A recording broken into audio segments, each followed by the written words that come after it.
everyone. Welcome back to Relax with Animal Facts. I am Steph Wolf, and today I am going to be learning with you about our furry, scaly, or possibly even slimy friends. And in today's case, it is definitely going to be a furry friend of ours because we are covering the oh-so-wonderful Bengal Tiger. This, of course, is a very special listener episode dedicated to Amrutha. Thank you for taking the time to write in and for suggesting this majestic creature. If you would like to request an animal for the show, you can do so by going to relaxwithanimalfacts.com and going to the Animal Request tab. It is a place where you can get new exclusive episodes every week, and so instead of having one podcast episode a week, you can have two. There's no obligation, you can cancel at any time, there's even a free trial, and it helps the show to continue exploring the wonders of our animal friends. That's patreon.com/relaxwithanimalfacts, or you can just click the Patreon link in the description. The ambiance that is used in this episode is courtesy of George Vlad. I have linked all of his stuff in the description as well, and it is because of his work that we can travel to these remote places in the world. And now we are going to begin to slow down just a little bit. If you are new, welcome to the Animal Podcast family. If you are returning, you know what I am going to ask of you. I have 3 primary exhortations. The first is that you put on a comfortable and versatile pair of shoes. We are certainly going to be needing that for where we are going today. The second thing I ask is that you notice perhaps where you are carrying some tension. Maybe you don't even realize that you carry tension, but usually we all do. And so if you are unsure whether you are tensing or not, you can start from the bottom and make your way up. You can go from the feet to the legs, to the hands, to the arms, and all I encourage you to do is to do your best to relax whatever it is that is tense for you. It can be quite a challenge to relax when we are stiff as a board. One helpful thing that you can think of is maybe some Jell-O. Choose whatever color you like, red, yellow, green, and do your Oscar award-winning impression of that Jell-O. We want to be as loosey-goosey as possible. And my last exhortation to you is to give your mind permission to wander and to journey with me into a forest in India where the Bengal tiger resides.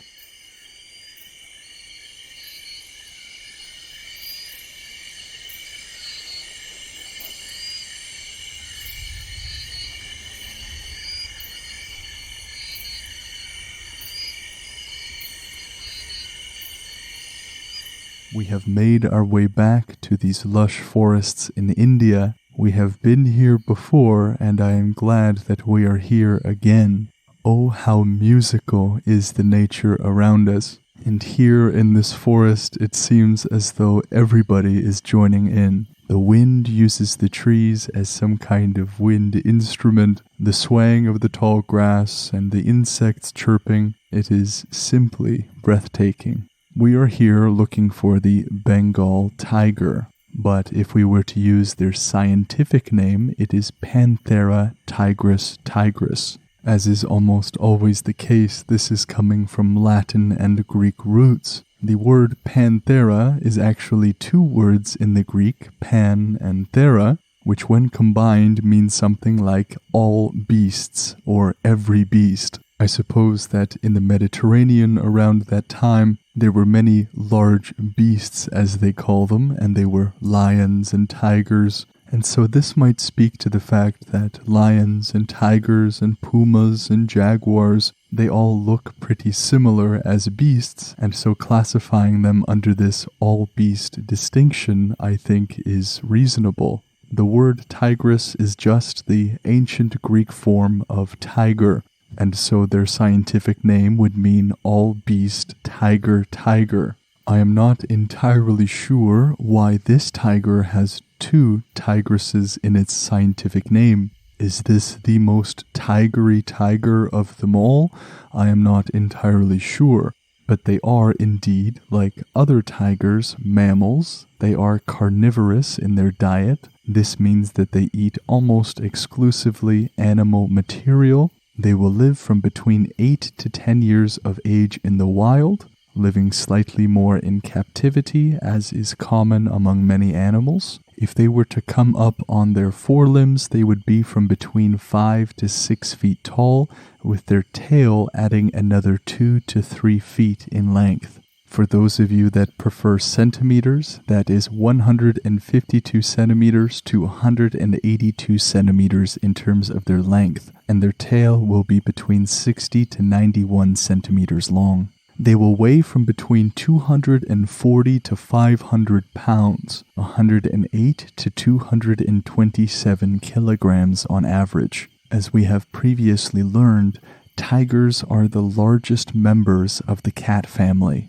They are specifically distinguished, yes, by their size, but also by their strength and power. The Bengal tiger is also called the Indian tiger. You can probably guess why, given where we are exploring today. They are, in fact, the most common tiger and about half of all wild tigers in terms of population. And given their geography, they have become a very important part of local lore and tradition. They are the national animal of India, and they are also found in China, Bhutan, Bangladesh, and Burma. Every Bengal tiger has a unique stripe pattern. It is sort of how we all have different fingerprints.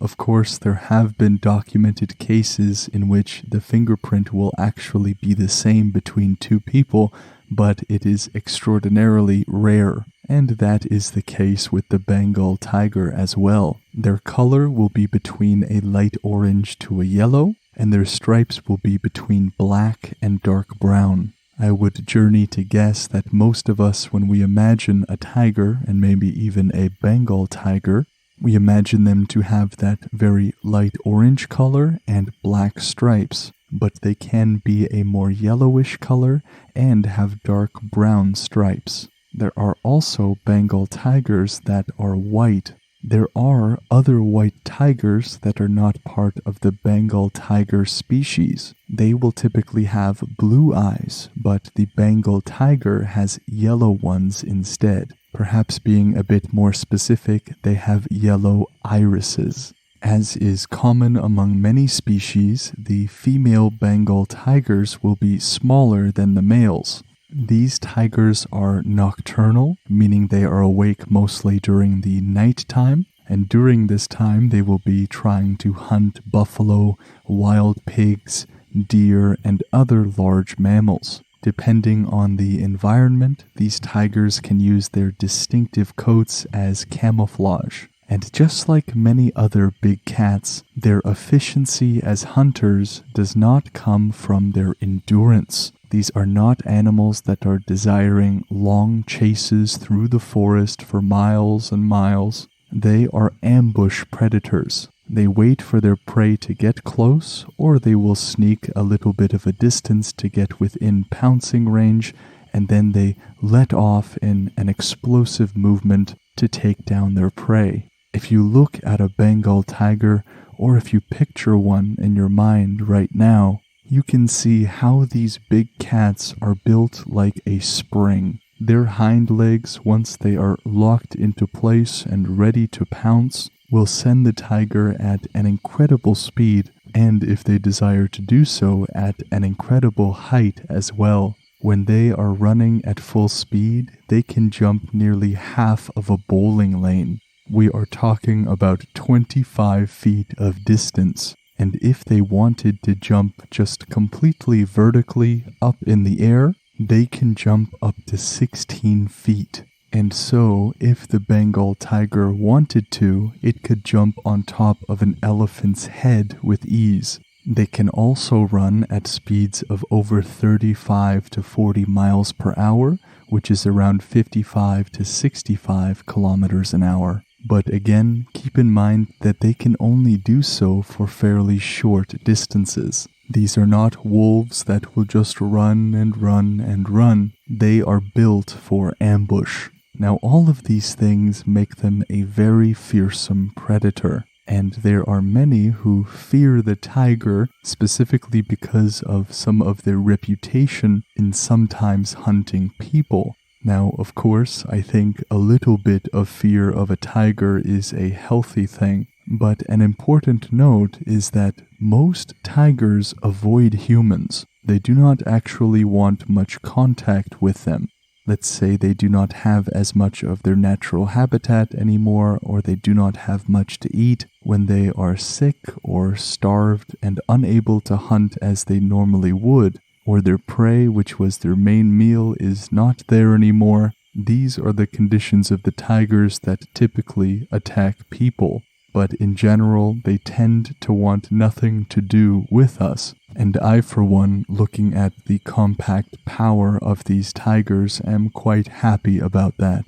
The females will give birth to litters of 2 to 6 cubs, and the females will also be the primary caregivers for their young, as the male will offer little to no help at all, and the cubs will be provided for about 18 months of age, because they cannot hunt before then. But even after they are able to hunt at 1.5 years old, they will remain with their mothers for 2 to 3 years, after which they will go out to establish their own territory, which they will mark in a similar fashion. These animals are very territorial because they prefer solitary living, they want to live alone, and because they do not wish to have very many friends, they will aggressively mark with scent large territories to keep away other tigers.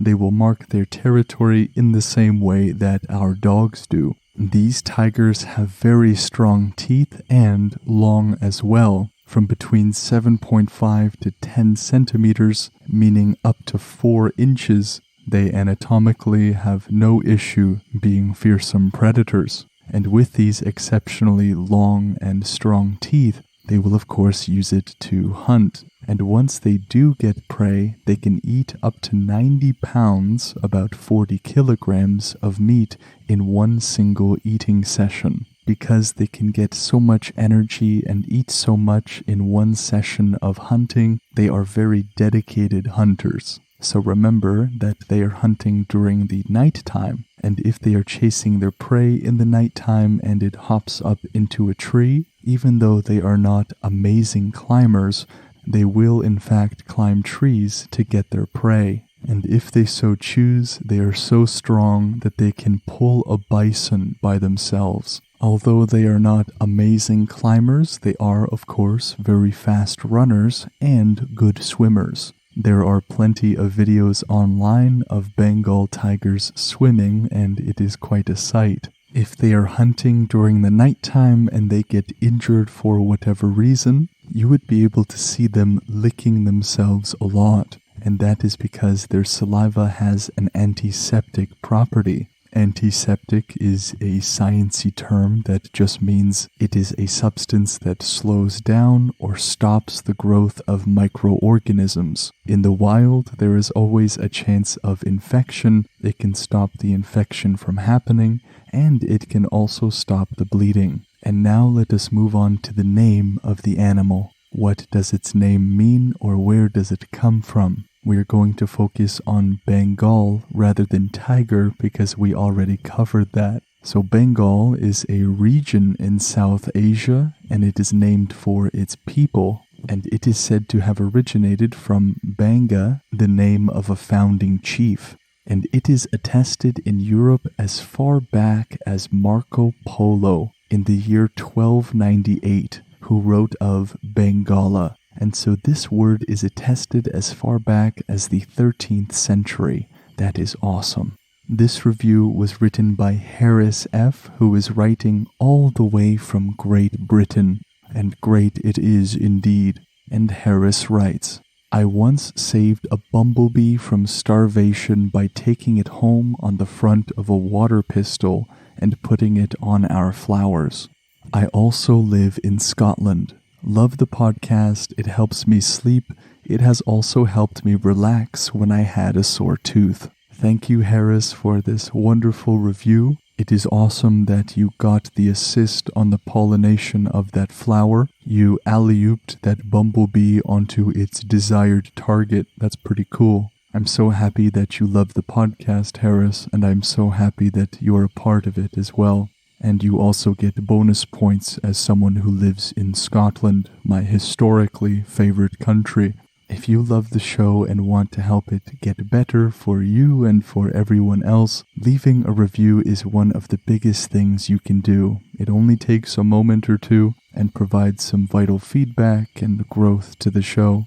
If you would like exclusive episodes and the ability to vote on episodes, and by the way, this episode was actually voted on, you can get access to all of that for less than half a coffee a month. Your support means the world and ensures that there are more and more episodes to come. If you would like to request an animal, you can do so by going to relaxwithanimalfacts.com and clicking on the Animal Request tab. If you would like to reach out to me for any other reason, you can do so by sending an email to relaxwithanimalfacts@gmail.com or by going to the Instagram relaxwithanimalfacts and sending a message there. A huge thank you to George Vlad for the ambiance in this episode. I have linked his YouTube in the description, and I encourage all of you to go subscribe and check him out. The facts that were used in this episode come from nationalgeographic.com, bigcatsindia.com, kidszoo.org, etimonline.com, and britannica.com. Those are also in the description, and I encourage you to check them out if you would like to learn more. What an amazing creature we have covered today. One of the most efficient ambush predators who is able to jump on an elephant's head if it wanted to. Thank you so much for joining me on this journey, and I look forward to seeing you on the next podcast episode with the next animal. Take care.